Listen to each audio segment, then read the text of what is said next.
오늘 우리가 읽은 요한복음 3장 16절, 하나님이 세상을 이처럼 사랑하사, 이 말씀은 성경에서 가장 중요한 말씀이기도 하고 우리가 익히 잘 알고 있는 말씀입니다. 일찍이 맥스 루카도라는 목사님이면서 작가, 동화 작가이기도 하신 맥스 루카도는 The Numbers of Hope 316, 그래서 소망의 숫자 3장 16절, 요한복음 3장 16절이 소망의 숫자라고 말을 합니다.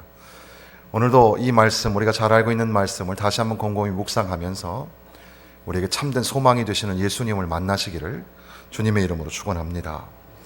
존 파이퍼 목사님은 이 요한복음 3장 16절을 영어 알파벳의 D로 시작하는 단어 4가지로 요약을 하기도 했습니다. 첫 번째는 danger, 위험이라는 단어입니다.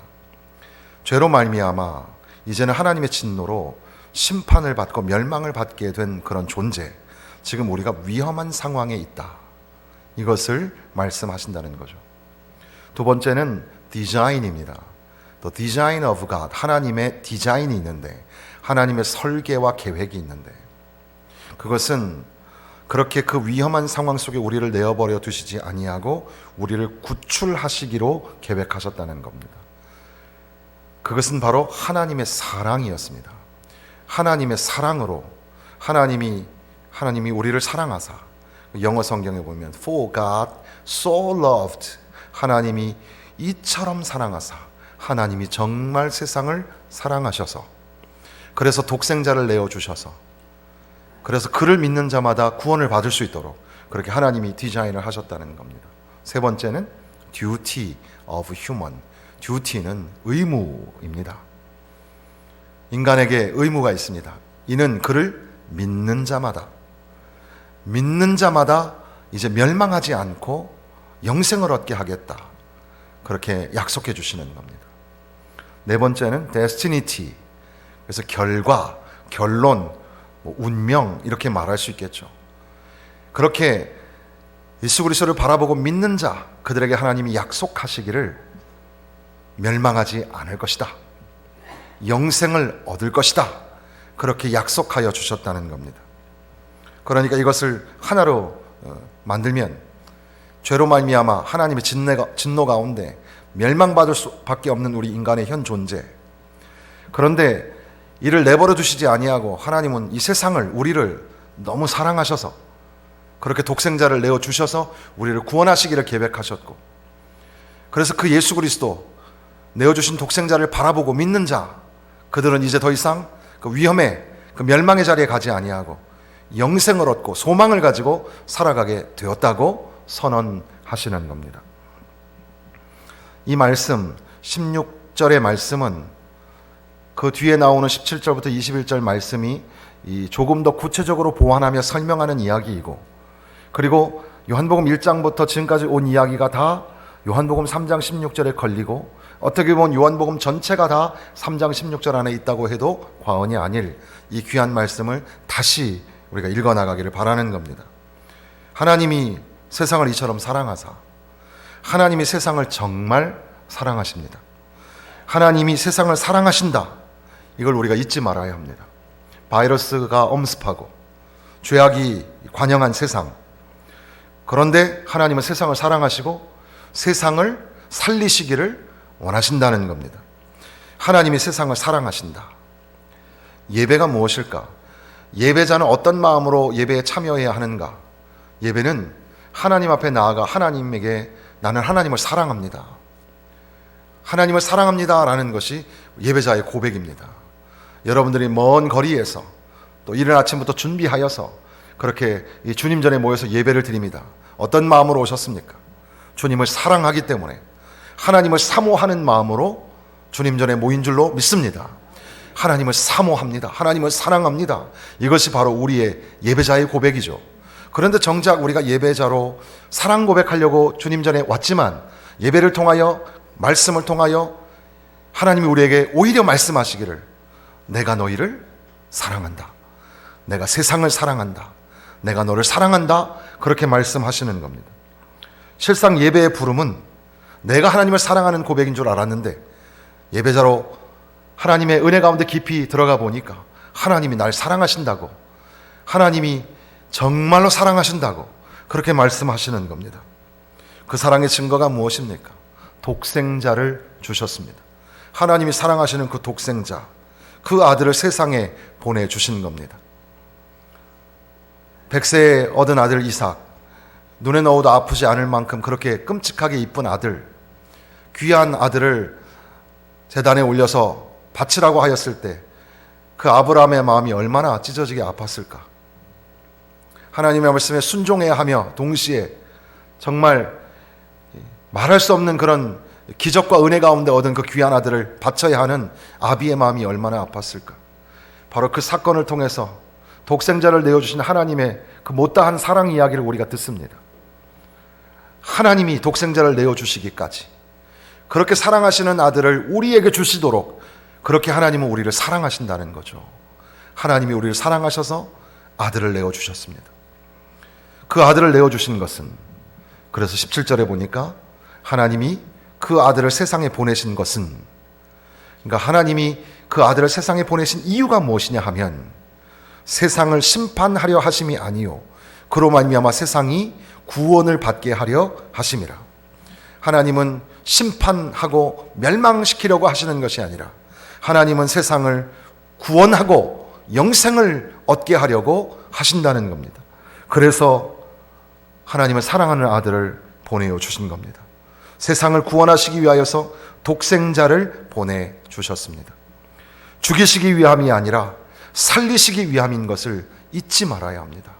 하나님이 세상을 멸망시키려고 하는구나, 하나님이 인간 세상을 망하게 하시려고 하는구나, 그게 아니라 하나님 우리를 살리시기를 원하고 하나님 우리를 구원하기를 원하고 영생을 주시기를 원하신다는 겁니다. 그리고 이제 바로 그 독생자이신 아들 예수, 그를 믿는 자는, 그래서 16절에 보면 이는 그를 믿는 자마다 그랬고 18절에는 그를 믿는 자는 심판을 받지 아니할 것이고 믿지 아니하는 자는 하나님의 독생자의 이름을 믿지 아니하므로 이제 심판을 받게 될 것이라. 그러니까 오늘 우리의 이 존재, 이 믿음이라는 것을 우리가 실전적으로 생각해 보면, 우리가 믿으면 심판을 받지 아니할 것이고 구원받고 영생을 얻을 것이라는 그런 미래적인 영광과 소망을 끌어안고 살아가는 존재, 미래적 소망이 있고, 또 한편으로는 이미 심판을 받은 자, 이미 어두움 가운데 거하는 자, 그들은 아들의 이름을 믿지 아니하고 예수 그리스도를 영접하지 아니한 자는 그렇게 살 수밖에 없는, 이미 심판을 받았느니라, 이미 도착한 현재 완료적인 실존이 있는 겁니다. 그래서 믿음이라는 것을 생각할 때마다 죄로 말미암아 죽을 수밖에 없는 나의 현 존재, 그럼에도 불구하고 하나님이 우리를 너무나 사랑하셔서 그 내어주신 그 아들을 믿으면, 그 아들을 영접하면, 그 아들을 바라보면 바로 구원이 임하고 영생이 임하게 된다고. 그것이 바로 미래적인 소망으로 우리에게 담겨져 있어서 오늘과 내일 그 사이에 우리의 실존을 점검해 보는 것이 바로 믿음이죠. 믿음은 곧 바라봄이다. 그래서 우리가 읽지 않았지만 14절에 보면 모세가 광야에서 뱀을 든 것 같이 인자도 들려야 하리니, 광야에서 이스라엘 백성들이 뱀에 울려 죽어갈 때에 노뱀을 만들어서 장대 위에 달아 올리니까, 그러니까 그 뱀을 보는 자마다 뱀에 물렸던 상처가 치유받고 살게 되었습니다. 마찬가지로 그것은 바로 구속사적으로 예수 그리스도의 사건을 예표하는 것이었습니다. 들려야 하리니, 들려 올라가다라는 말이 중의적인 표현이죠. 바로 예수님께서 십자가에 매 달리시다는 의미이고, 죽음 권세를 이기시고 부활하신 주님이 승천하신다는, 들려 올라가신다는 의미도 될 것입니다. 들려 올라가신 예수, 십자가에 매달리신 예수를 바라보는 것, 바로 그것이 믿음이죠. 스펄전의 이 바라봄에 관하여서 예화가 있습니다. 그가 16살 때 아직 신앙적으로 회심하지 못했던 어린 나이에 눈보라가 너무 심하게 치는 날 교회에 가려고 나섰지만 너무 날씨가 안 좋아서 이제 옆길로 빠져나가서 처음 가보는 교회에 들어가게 됩니다. 15명 남짓 들어있는 그 예배당에 작은 이 교회당에서 예배를 드리게 되었고, 이제 목사님께서 하나님의 말씀을 전해주시는데, 그 목사님의 설교 본문 말씀은 이사야 45장 22절 말씀이었습니다. 오늘 개역개정은 이렇게 읽습니다. 땅의 모든 끝이여 내게로 돌이켜 구원을 받으라. 나는 하나님이라 다른 이가 없느니라. 옛날 성경은 땅 끝의 모든 백성아 나를 앙망하라. 그리하면 구원을 받으리라. 여호와를 바라보라. 그러면 구원을 받으리라. 이렇게 설명문으로, 서술문으로 되어 있는데, 근데 영어 성경에는 이렇게 되어 있어요. Look to me and be saved. 나를 보고 구원을 받으라. The ends of earth. 땅의 모든 끝들아, 얘들아, 세상아, 나를 보고 구원을 받으라. 이렇게 말씀하시는 거죠. 그 말씀을 하시는 목사님께서, 예수님께서 지금 말씀하십니다. 나를 보라, 나를 보라. 오 가련한 죄인들아, 나를 보라. 십자가의 나를 보라. 승천하는 나를 보라. 보좌 우편의 나를 보라. 예수를 보라. 예수를 바라보라. 그 말씀이 충격적으로 스펄전에게 들려왔고, 그 마음속에 어두움이 사라지고 찬란한 빛이 다가오게 됩니다. 죽음에서 생명으로 변하는 경험을, 절망에서 이제 희망으로, 소망으로, 구원으로 나아가는 경험을 하게 되고, 예수님을 영접하고 회심하는 사건이 일어나게 됩니다. 생명의 빛이 되신 예수 그리스도, 복음을 위하여서 내 인생을 걸겠습니다. 그것이 이제 스펄전의 회심과 사명에 관한 얘기였습니다. 예수님을 믿는다는 것, 그것은 예수님을 바라본다는 것, 예수님을 믿으면, 예수님을 바라보면 구원을 얻고 심판과 멸망을 받지 아니하고 영생을 얻게 될 것을 우리에게 말씀하여 주시는 줄로 믿습니다. 그런데 19절부터 21절까지 보면 믿지 아니함으로, 그 아들을 믿지 아니함으로 이미 심판에 이르렀다, 그것을 설명하고 있습니다. 빛이 세상에 왔으나, 빛에 관한 이야기는 이미 1장에서 쭉 설명을 하고 있었습니다. 1장 4절 보면 그 안에 생명이 있었으니 이 생명은 사람들의 빛이라. 빛이 어둠에 비치되 어둠이 깨닫지 못하더라. 그리고 9절, 1장 9절, 참빛 곧 세상에 와서 각 사람에게 비추는 빛이 있었나니 그가 세상에 계셨으며 세상은 그로 말미암아 지은 바 되었으되 세상이 그를 알지 못하였고 자기 땅에 오매 자기 백성이 영접하지 아니하였으나, 같이 읽겠습니다. 영접하는 자 곧 그 이름을 믿는 자들에게는 하나님의 자녀가 되는 권세를 주셨으니. 빛이 세상에 왔으나 빛을 받아들이지 아니하는, 영접하지 아니하는 그런 세상, 오히려 빛을 사랑하지 아니하고 어두움을 사랑하고 도리어 어두움 속에서 악을 행하고 진리를 따르지 아니하고, 그래서 지금 우리가 읽고 있는 3장에 보면 기록하기를 3장 20절, 악을 행하는 자마다 빛을 미워하여 빛으로 오지 아니하나니 이는 그 행위가 드러날까 하며, 진리를 따르는 자는 빛으로 오나니 이는 그 행위가 하나님 안에서 행할 것임을 나타내려 함이니라. 악을 행하는 자들, 그들은 진리를 따르지 아니하는 자이고 또 어둠을 사랑하는 자라 이 빛으로 다가오지 아니하는 그런 삶을 살고 있다는 겁니다. 그러니까 어두움, 그리고 어두움 가운데서 악을 행하는 그런 인간, 한편 심판과 멸망이 아니라 영생과 구원을 소망하는 인간, 그 두 실존이 바로 오늘 우리 현실입니다. 바로 멸망으로 치닫고 있는 인간을 향하여서 우리에게 복음의 말씀을 선포하시기를, 하나님이 너를 얼마나 사랑하시는지 모른다, 하나님이 얼마나 사랑하시는지 독생자를 너에게 내어주셨고 그 예수 그리스도 그 아들을 믿는 자마다 멸망치 않고 영생을 얻게 하리라 약속해 주시는 말씀입니다. 이 말씀을 우리가 너무나 잘 알지만 다시 한번 곰곰이 우리의 마음을 되짚어 보기를 원하는 것은, 지식이라는 거, 우리가 뭔가 알고 있다는 거. 여러분, 인생이 뭔지 아십니까? 인간이 뭔지 아십니까? 알 것도 같고 모를 것도 같습니다. 밤중에 사람들의 눈을 피해서 조심스럽게 주님을 찾았던 니고데모, 사실 이 요한복음 3장 16절의 이야기는 니고데모의 3장 1절부터 나오는 니고데모의 이야기의 연장선이죠. 예수님께서는 3장 10절에 말씀하시기를 네가 이스라엘의 선생이 아니냐? 너 선생인데 이런 것도 모르냐? 라고 묻습니다.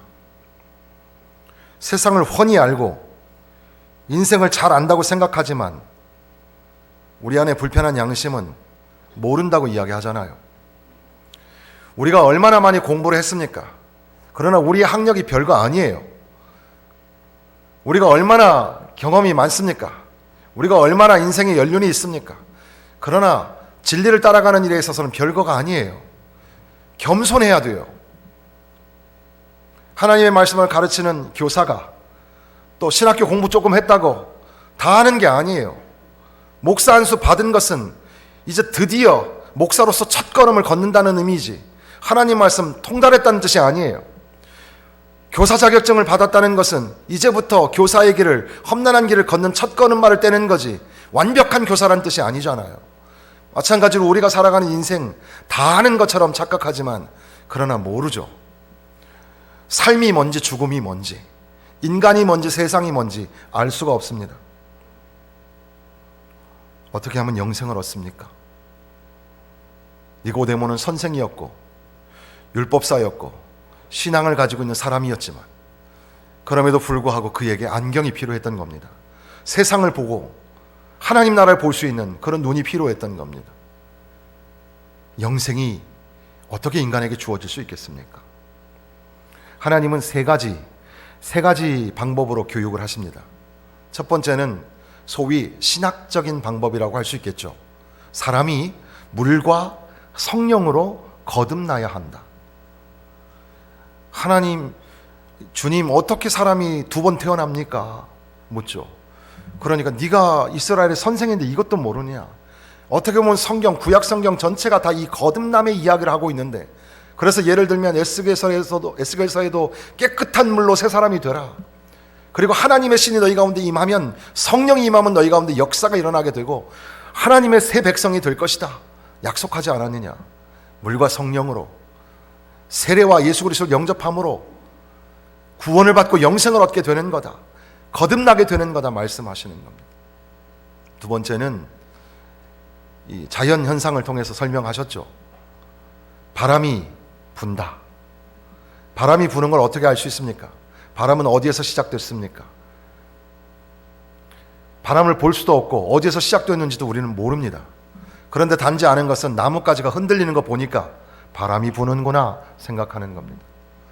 그러니까 그 나뭇가지가 바람은 아니죠. 바람이 있다는 겁니다. 그 근원이 있다는 겁니다.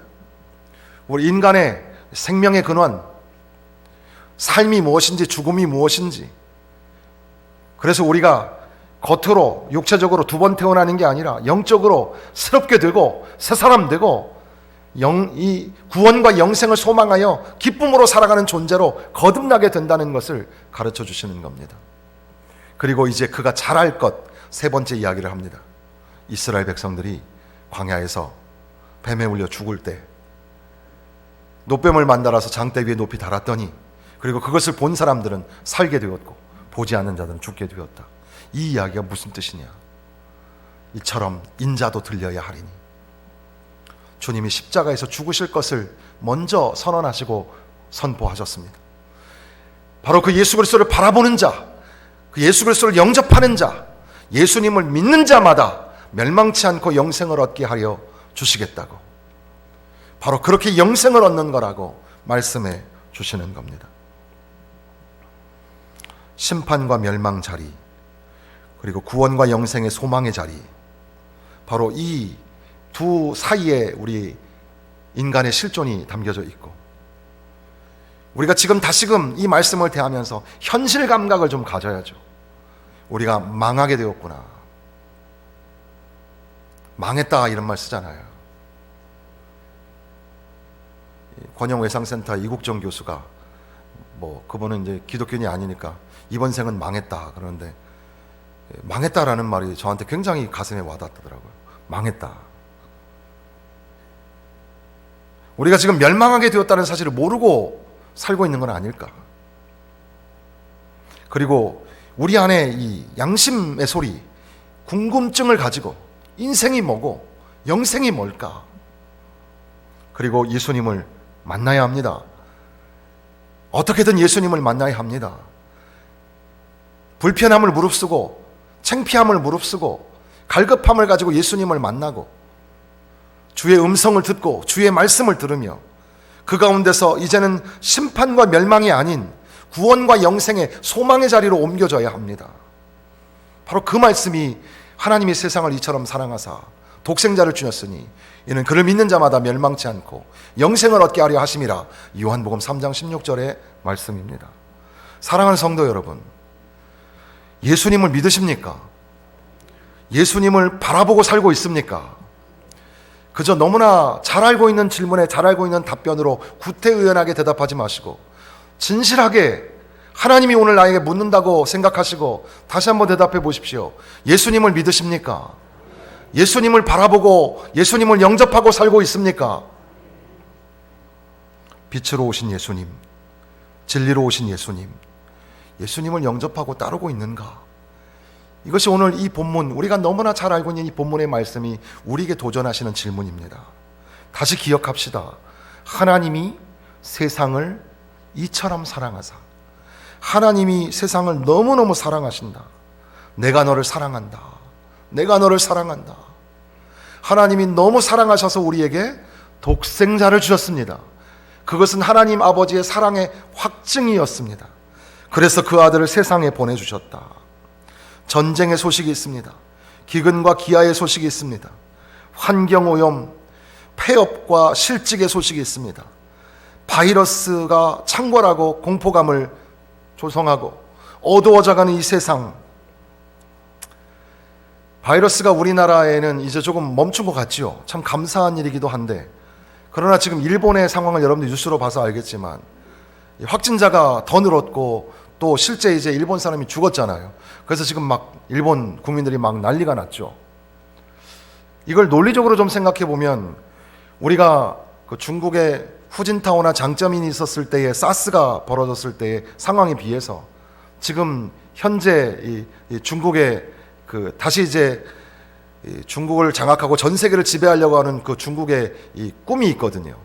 그 꿈을 이뤄내려고 하는 그런 상황 속에서 하나님이 허리를 치셔서 겸손하게 하시는 그런 장면 속에서 우리는 미리 예비하신 것처럼 메르스 사태를 통해서 한 병원에서 갑자기 우리나라 안에서 그 병원 안에서 사람들이 많이 죽어가는 과정을 보고 우리가 충격을 받았습니다. 그리고 이제는 전 국민이 이번 상황이 벌어지니까 철저하게 위생을 준비하여서 더 이상 늘지도 않고 멈춘 것처럼 그렇게 보여지는 이 사건과 상황이 전 세계를 움직여가는 어떤 하나님의 사인이 아닐까 생각하게 됩니다. 그러나 그럼에도 불구하고 우리 안에는 공포와 불안감이 있죠. 그리고 앞으로 이거보다 더 심한, 이것이 코로나19라고 하는데 이거보다 더 심한 바이러스가 더 생길지 아마 그럴 가능성이 더 많지 않겠습니까? 그럼에도 불구하고 하나님은 세상을 어떻게 생각하시는가? 하나님은 세상을 보시면서 어떤 생각을 가지고 계실까요? 하나님은 세상을 사랑하십니다. 인류적인 위기가 옵니다. 인간의 참담한 실상이 나타나고 절망적 영혼의 실존, 낙심하고 낭망하고 주저앉아 있는 게 우리 오늘날 현실이고 현존하는 영혼의 상태인데, 그런데도 불구하고 하나님은 세상을 사랑하시고 인간을 사랑하신다는 겁니다. 그래서 심판이 아니라 구원을, 멸망이 아니라 영생을, 그래서 우리에게 아들을 보내셨다는 겁니다. 칼빈은 참된 믿음의 눈은 그리스도를 눈앞에 두고 그 안에서 사랑으로 넘쳐 흐르는 하나님의 마음을 보는 것이다 그랬습니다. 예수님을 바라보며 예수님의 십자가를 생각하며 하나님이 나를 넘치도록 넘치는 사랑으로 우리를 사랑하시는구나. 하나님이 날 사랑하심, 날 사랑하심, 날 사랑하심, 날 사랑하심. 하나님이 나를 사랑하신다. 하나님이 세상을 사랑하신다. 하나님이 세상을 이처럼 사랑하사 독생자를 주셨다. 멸망으로 치닫고 빛을 미워하고 죄악 중에 거하지만, 그래서 죽음을 자처하는 세상이지만, 그럼에도 불구하고 우리에게는 소망이 있습니다. 구원과 영생, 예수 그리스도를 믿는 믿음으로 말미암아 멸망치 않고 영생을 얻는 장래의 영광과 소망이 우리에게 있습니다. 예수 그리스도를 믿는 믿음, 하나님의 사랑에 대한 확신, 예수 안에서 거듭나고 그리고 영광 중에 소망 중에 살아가는 신자 그리스도인의 비밀이 우리 안에 담겨져 있습니다. 사랑하는 성도 여러분, 예수가 소망입니다. 우리의 한숨, 우리의 지침, 우리의 두려움 다 내려놓고 하나님 앞에 예수가 빛이고 진리고 생명이신데, 예수가 우리의 소망이신데, 이제는 우리의 눈물을 닦으며 예수를 위해 살겠습니다. 예수를 바라보며 살겠습니다. 왜냐하면 예수가 소망이기 때문에. 예수는 우리의 소망입니다. 예수는 우리의 세상의 소망입니다. 그러므로 우리의 현존이 멸망으로 치닫고 있는 위험의 순간에 있음에도 불구하고 하나님의 사랑에 힘입어서, 독생자를 내어주신 그 하나님의 사랑에 힘입어서 우리에게 소망이 되시는 예수를 바라보며 다시 한번 의연히 일어나시기를 바랍니다. 우리 다 같이 예수가 소망이 되신다고 노래하기를 원합니다.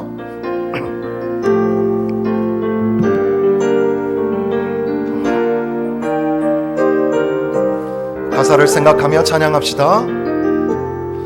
고달픈 삶의 은혜도 무뎌지고 곧 사라질 것에 내 맘 두네.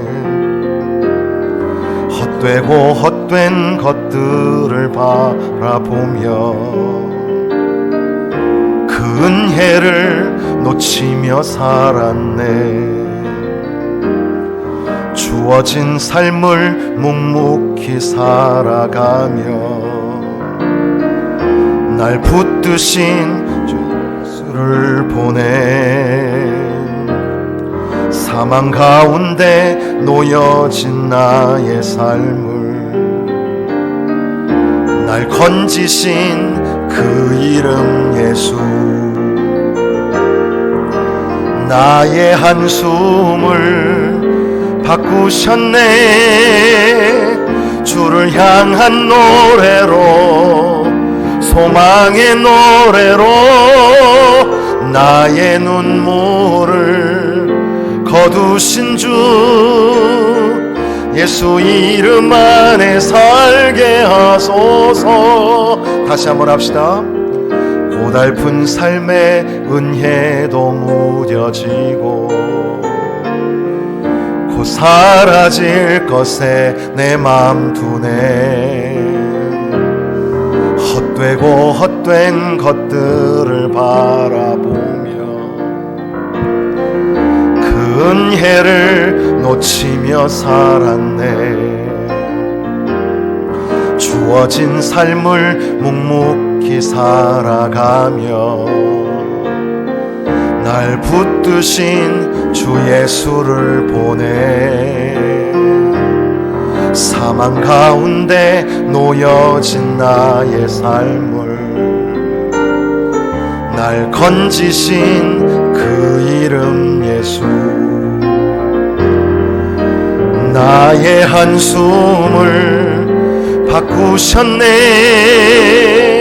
주를 향한 노래로, 소망의 노래로 나의 눈물을 거두신 주